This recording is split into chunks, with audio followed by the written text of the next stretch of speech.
एक बूढ़ी औरत की 3 अजीब बेटियां थीं। बड़ी बेटी की 3 आंखें थीं, दूसरी की सिर्फ एक, और सबसे छोटी की ठीक 2 आंखें थीं। समय बीतता गया और तीनों बहनें विवाह योग्य हो गईं। एक दिन एक हैंडसम युवक उनके घर रिश्ता लेकर आया। बड़ी और दूसरी बेटी ने उसे रिझाने की पूरी कोशिश की ताकि जल्दी से शादी हो जाए, पर किस्मत को कुछ और ही मंजूर था। वो युवक छोटी बहन को पहली नजर में दिल दे बैठा और उसी से शादी करना चाहता था, लेकिन मां चाहती थी कि पहले बड़ी और दूसरी बेटी की शादी हो जाए।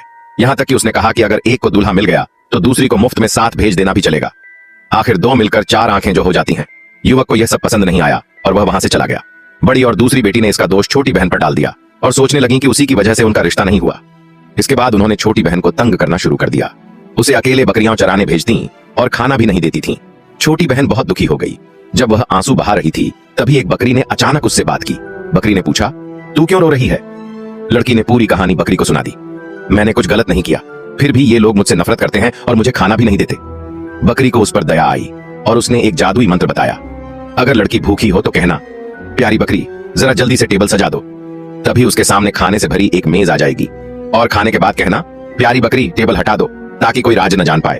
अब लड़की कभी भूखी नहीं रही। लेकिन कुछ समय बाद माँ और बहनों को शक हुआ। छोटी बहन न तो खाना मांगती है, न ही भूखी दिखती है, बल्कि और भी हंसती खिलखिलाती रहती है। फिर उन्होंने जासूसी करने की योजना बनाई।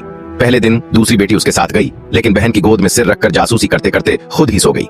लड़की ने मौका देखकर मंत्र बोला और पेट भर खाना खाया। दूसरी बेटी को कुछ पता नहीं चला। दूसरे दिन बड़ी बहन उसके साथ गई। लड़की ने वही तरीका अपनाया, लेकिन इस बार जब बड़ी बहन सोई, उसकी तीसरी आंख खुली रह गई और उसने सब देख लिया। घर जाकर उसने माँ और दूसरी बेटी को सब कुछ बता दिया। अब माँ ने सोचा कि अगर बकरी ही खाना दे रही है तो उसे ही मार दिया जाए। छोटी बहन यह सुनकर बहुत रोई। उसी रात उसने सपना देखा। एक सफेद दाढ़ी वाला बाबा कह रहा था, बकरी की नाखून और सींग इकट्ठा कर लो और चुपचाप घर के पीछे लगा दो, किसी को पता नहीं चलना चाहिए। बकरी के मारे जाने के बाद छोटी बहन ने हड्डियों से नाखून और सींग निकाले और चुपके से पौधे की तरह उन्हें बो दिया। अगली सुबह वहां एक पेड़ उग आया जिस पर सुनहरे सेब लटक रहे थे। माँ और बहनों ने सेब तोड़ने की कोशिश की, लेकिन किसी के बस की बात नहीं थी। केवल छोटी बहन ही उन्हें तोड़ सकती थी। तभी वह युवक दोबारा आया। माँ ने छोटी बहन को छिपा दिया और पूछा कि वो किससे शादी करना चाहता है। युवक ने जवाब दिया, जो भी यह सुनहरा सेब तोड़ सके मैं उसी से विवाह करूंगा। बड़ी और दूसरी बेटी ने बहुत कोशिश की, पर एक सेब भी नहीं तोड़ पाई। छोटी बहन यह सब बिस्तर के नीचे छिपकर देख रही थी। उसे सहन नहीं हुआ। उसने एक सुनहरा सेब बाहर फेंक दिया। युवक ने पूछा, यह कहां से आया? दोनों बहनें चिल्लाईं, उस गंदी लड़की को मत देखो। लेकिन युवक ने किसी की न सुनी।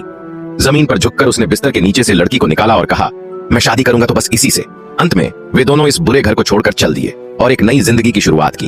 और जो 2 बहनें थीं वो शायद अब भी वहीं बैठी होंगी, पुराने सपनों के साथ, अधूरी चाहतों में।